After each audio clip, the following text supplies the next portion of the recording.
A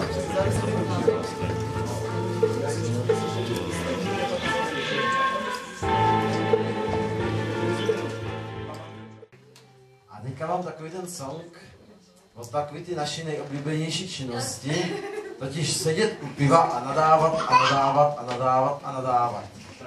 A dělat revoluci.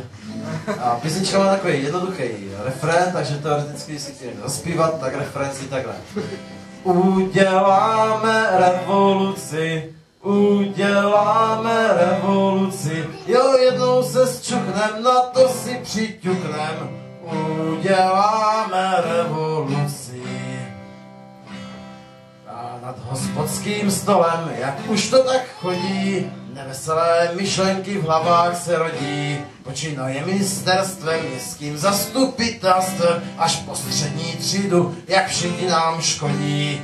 Jak na falešnou strunu hrajou falešnej kus, jak všichni nám vnucují svůj zkaženej vkus. A že když ti vlasy trčí, nenosíš, co zrovna frčí, odsejichovanej jsi jak největší hnus. Ale my to tak nenecháme, my uděláme revoluci, jo, uděláme revoluci.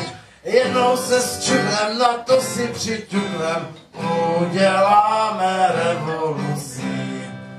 Totiž střední třída vážení, aby ve známost vešlo, vzorek nejhoršího ražení, co se na světě sešlo. Jsou to strašný otravy, co mají teplákový soupravy, nebo bílý košele, boty lakovaný.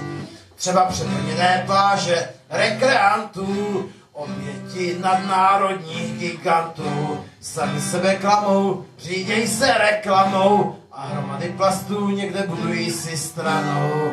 Ale my uděláme revoluci, jo, uděláme revoluci.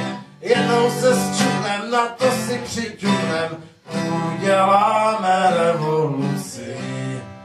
A ta manželka prezidenta, podívejte na ní, a to nemluvím o tamhle z těch, co nám žijí z daní.